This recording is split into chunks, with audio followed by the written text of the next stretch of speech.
Good evening, everyone. Hope we're all doing well. Welcome to the round 20 review of the North Melbourne versus St Kilda game at Marvel Stadium today, Sunday 26th. That was played at 3:15 p.m.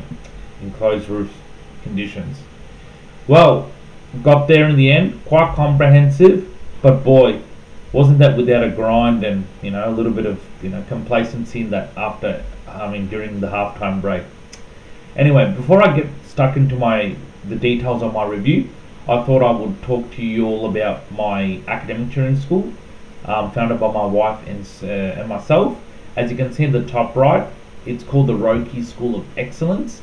It's a tutoring school that offers individual and group classes for years 5 to 12 mathematics across all levels except specialist maths, and also in jazz drumming, an electronic percussion instrument called the octopad, and South Indian classical drums.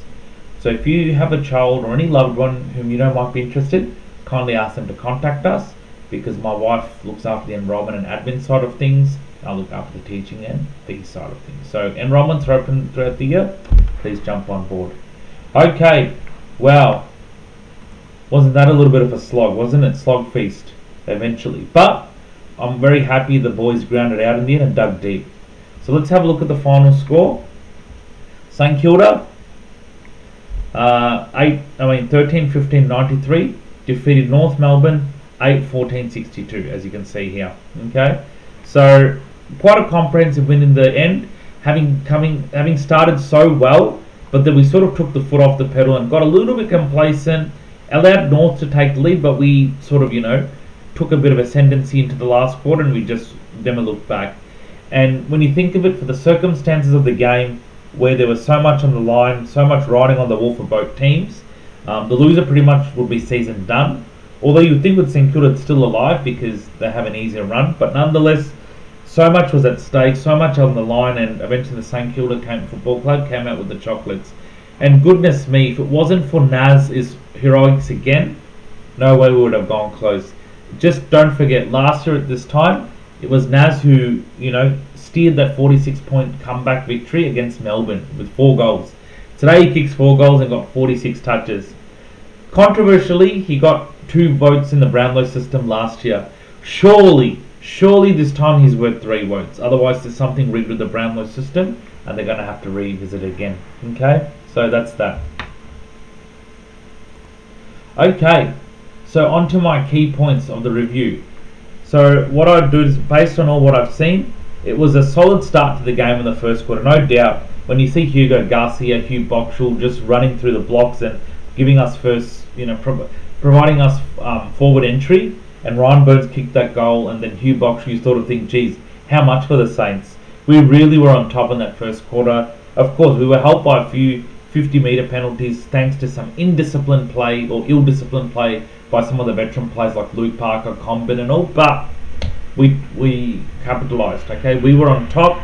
Okay, only to be very complacent in the second quarter.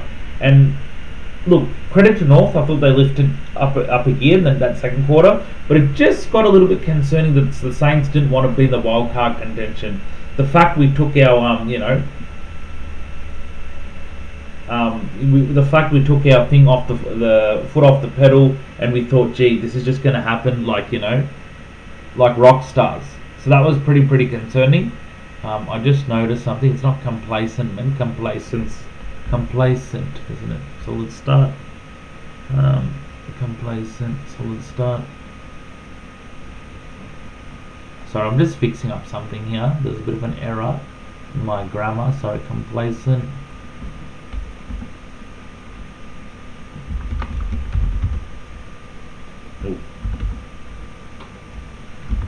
Okay, there we go. So it was a very complacent second quarter, and felt the boys didn't want to be involved. Absolutely, I got a bit worried. I just felt like they didn't want to be there and just let North Melbourne get 10th position or 10th spot on the ladder. But guess what? In that second half, we really lifted, and if it wasn't for a grinding victory, I don't know what the result would have been. So it was a very grinding victory, which is no surprise, because don't forget, North have a bit of talent. Okay, they might not be a top 4 team, but they do have a bit of youth talent coming through. Your Wardlaws, your Charlie Combins, your Luke Davies-Uniacke, Harry Cecil. So we knew this was not going to be. We knew this was going to be an arm wrestle of some capacity, and it was. Okay, they're not a team you can thrash anymore unless they really don't turn up. So last year we won by 9 points. This time we won by a bit more, but it was a bit of a slog feast out there. You could tell. Gone are the days where it used to be very unwatchable, boring encounters between both the clubs. Now it's more watchable, but there is a bit of hard work involved. Number 4, I really feel for him. Can't catch a trick, can he? Maxi King, very unlucky. He got through the first quarter. You could see the Saints cheer for him when he was on the ground trying to get possessions to the ball. But when he was on the bench and went to the rooms, I'm like, oh, not again. Not again. How long? How long's a piece of string? So I really hope, it doesn't put him out for the season, because boy, he's worked so hard to get back into the side for 2.5 years, only to see him in this state. So wish you all the best, Maxi, mate. Really wishing a speedy recovery. You do provide a lot of height down back, and also I noticed there's another typo here. I just said you should be unlucky. Okay, unlucky. Yep. So unlucky. Yep. So yeah, unlucky, mate. I really wish you the best, nothing but the best, because I want to see you play a full game and really hit the scoreboard soon. So do many Saints fans, I'm sure. Number 5, we were a little bit short on height thanks to Marshall and Sharman being late outs. Marshall with a slight back spasm, for those that don't know, and Cooper Sharman was a bit ill. He had a bit of flu or something, so I didn't want to risk him. But we did lose the height, but it did matter. I thought for majority part of the game, TDK just took Tristan Sherry to the cleaners, really outworked him, and we won the clearance, to be honest. Mitch Owens, not a full-time ruckman, I thought really stood up as well. So Tristan Sherry is one of the best ruckmans at the comp, so to win clearance against him involves a lot of hard work, and we didn't have a second ruckman, sadly, or full-time ruckman, so we had our work cut out there, but I thought they lived up to it. Number 6, despite the good victory, we need to be better with our conversions inside 50 against Sydney Swans. Absolutely. So many times we had Liam Ryan have the ball. Do we handball? Do we kick? Do we, do a short kick and then only to turn it over? And they used to retrieve at North Melbourne so easily and effortlessly. So can't do that against a better side in Sydney. Otherwise, we're going to get put to the cleaners. Number 7, this really has to be 3 votes for Naz. Okay, he really has to get 3 votes. He deserves more. He deserves it. If he doesn't, then it's a really, really rigged system. I really don't know what to make of this Brownlow system. As it is, it's pretty questionable. When you had people like Cripps winning it and he didn't do much in many games, I really have to wonder. Okay, so I'll leave it there, guys. My next video will be a preview of the Sydney Swans game. It's on Saturday, 1st August at 1:05 PM at Marvel Stadium. It's a home game for the Saints. It's the third last home game, because including that they have 3 home games in total. So massive few weeks coming up. We took a good step in the right direction today. Did what we had to do, so we just got to continue it. Okay. In many ways, this victory sort of puts a gap between us and teams around us who are fighting for that 10th position, because yes, Carlton are on 36 points too, but they have a harder run. Okay, they got Brisbane, I think they got us, then they've got 2 or 3 more teams in that top 4 they're playing. So it's going to be pretty hard.